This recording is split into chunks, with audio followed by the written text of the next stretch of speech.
I was the visual effects supervisor for the whole film, but I was also the director for the first-person shooter. So that sequence was a special unit. We called it the FPS unit. The first-person shooter unit shot for about 14 days. We had a planning period of about 3 months for that. Bang, bang, bang, down. It's just a plain exciting kind of concept. It was a way to convey the heightened reality that was happening. So we used it as a plot device, but also as a pure enjoyment for gamers and for people who haven't been exposed to it. The first-person shooter is a 5.5-minute continuous shot. It's made up of creatures in suits, stunt players, explosions, bombs, live-action shooting, real sets, completely computer-generated environments, computer-generated creatures, makeup creatures with computer-generated heads, arms, everything. I mean, we pulled out the stops and put everything we possibly could into this specific sequence. It was very challenging. He should react to bang. 3, 2, 1, and bang. Everybody. He reacts and that goes at the same time. In the sequence of events, you have, in order of importance, the script, the storyboard, where you essentially board your key moments. Then from there, you have to create the animatic. Then the rehearsal, the video rehearsal, then you cut it together, and then you have a dry run, then you have an effects rehearsal, and then you shoot it. To get from one end of the facility to the other, you had to cut. You had to break for the end of the day and put it together. So that means you had to do something called hookups, which means you had to go out of one room and into another. And there are various ways you can do hookups.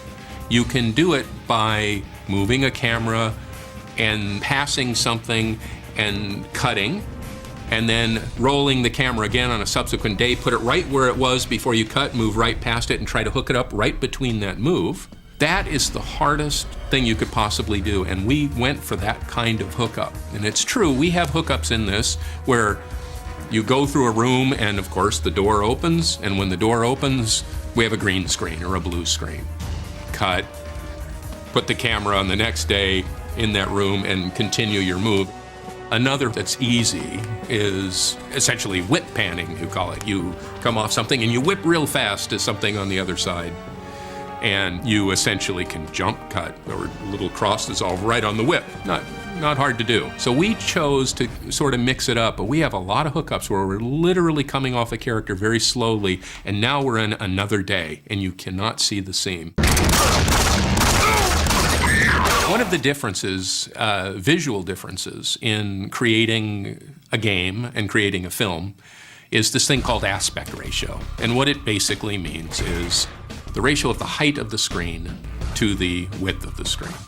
And in a computer screen, you have an aspect ratio that is more square. It's 4:3, 4 units wide by 3 units high.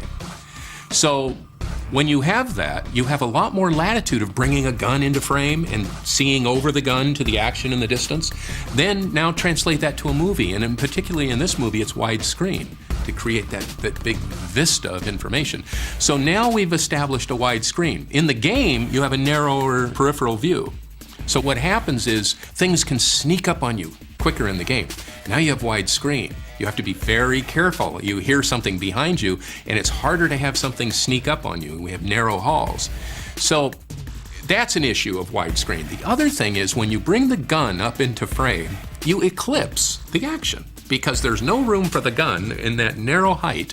So we had to make a decision that we brought the gun up when we needed it, we took it out when we didn't. We brought it up when we needed it out, we brought it off to the side, and we really played with the use of the gun. Sometimes we brought it up and looked through the eyepiece.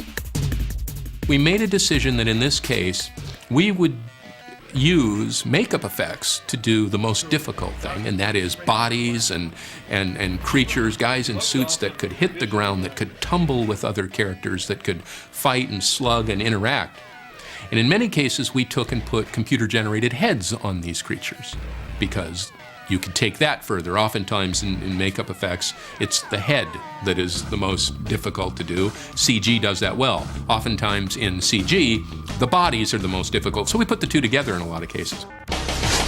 first-person shooter was designed and planned out to be a 5.5-minute continuous tape.